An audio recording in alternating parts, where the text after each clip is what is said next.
Hi everyone, and welcome to the WJ Mowat Parent Information Night for the new grade 9s that are coming in.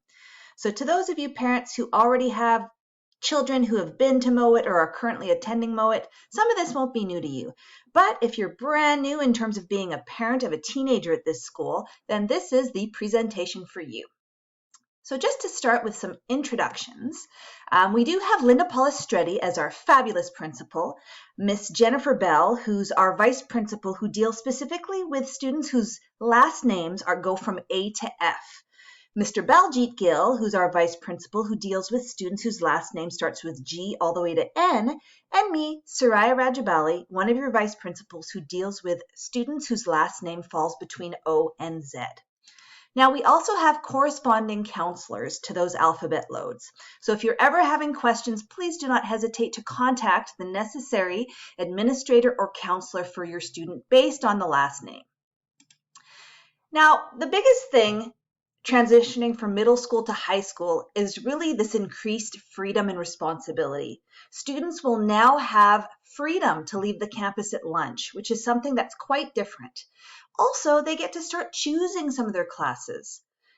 Classes can be far more challenging and demanding. We do have a semester system, which means there are more than just pod teachers. Every subject will have a different teacher, and obviously things will move at a faster pace. Here are some tips for some of your students. So either bring this information back to them, or if they are here in the audience, listen carefully. Obviously, success is dependent on attendance and being on time. Please come to school. Please be on time. We also encourage you to be organized and to manage your time wisely, right? So just be careful, not too much tech time as in social media and game playing. Complete all assignments. Do get involved in extracurricular activities and get really connected to your school. That could be through sports as well. And what's super important is please ask for help. So we encourage all students in this building to self-advocate. That means if they don't understand something or they are struggling with something, we ask them to take control. There's no shortage of teachers here that are willing to help, counselors, your administrators. So please, if you are struggling or you need to talk about anything at all, ask for help. And finally, it is so important to get enough sleep if you're wanting to be successful, not just at school, but in life in general. Now, our bell schedule isn't quite finalized, but we do have a semester system, which means essentially there are 4 blocks per semester. Something that you're going to experience this year will be called an extended learning block. So essentially what we mean by extending learning blocks is just the opportunities for students with their teachers to kind of dive deeper into certain subject areas. So, just imagine, a science lab that might just take a little bit more time than a regular classroom period, or a food lab if they're in they're in foods class, to take a little bit more time to cook that food. So extended learning blocks are essentially there just to provide an opportunity to dig deeper in that learning. Something else that might be new for the coming school year is flex time. Now, flex time is essentially the opportunity for students one time a week or whatever the case may be to select where they want to go. So depending on where they might be falling behind, if they need extra help in a class, they will have flexibility with a certain time in the week where they can actually go to that class, to that teacher, and seek out whatever they need. This is a great opportunity for those students who are heavily involved with either clubs or extracurricular activities and sports. If they're missing classes because they're participating in a sporting event, this is a great time for them to catch up. So again, flex time is really just a gift of time that permits students to catch up or even get further ahead. When we do finalize those details and we do have our bell schedule all ready to go, that information, along with everything I'm talking about, will be on our WJ Mowat website. So please do not hesitate to check that website out, because again, everything we cover here and pretty much any information you need, you can find there. I had alluded to extracurricular activities, and I do encourage students coming into this building to connect to something, because that means also connecting to another adult in the building. We have so many clubs. You can read the list. We got chess club, creative writers club, culture, dance, games, girls, GSA, guitar, ping pong. Ping pong's one of my favorite. Key club, improv club, wellness club, where they talk about mental health and how to cope with stress.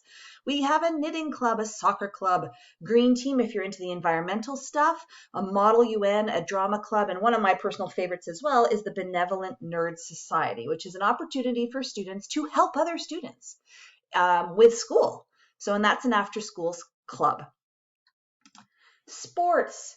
You probably have all heard Mowat has an exceptional athletics program, and we again encourage our students to participate.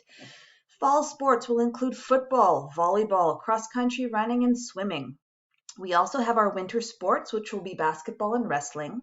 Our spring sports, which include track and field, rugby, and soccer. And we also have an intramural program, which runs all year, which gives students opportunities to play sports throughout the year for fun.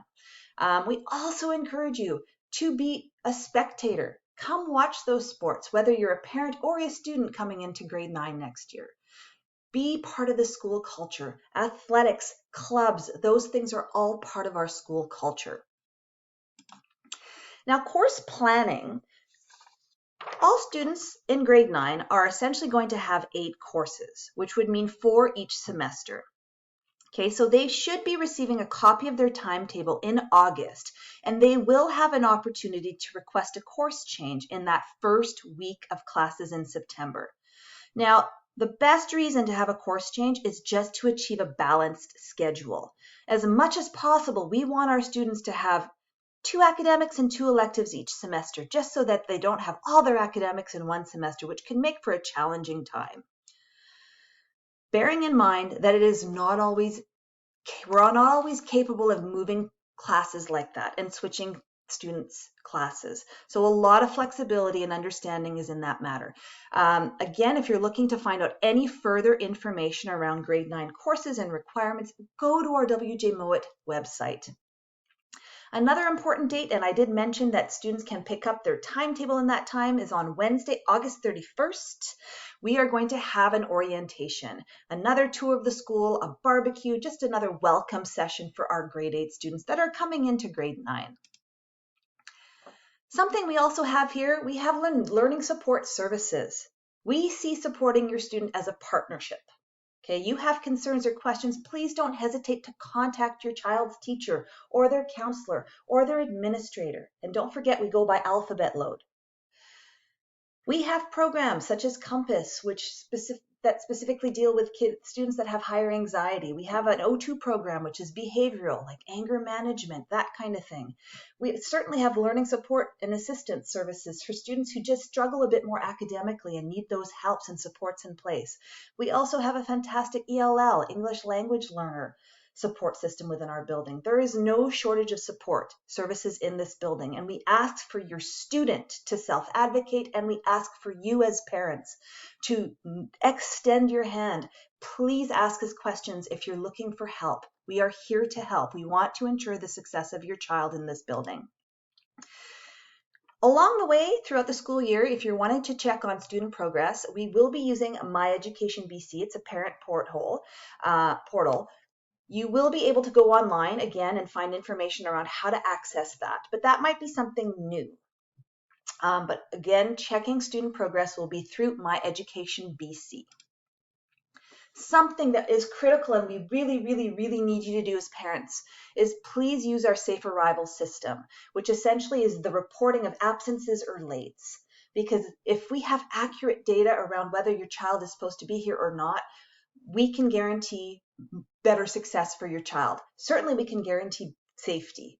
If we don't know they're here or not, that can lend itself to unsafe circumstances. So please, we will ask that you use School Messenger, which is an app that you can use on your phone to report any lates or absences.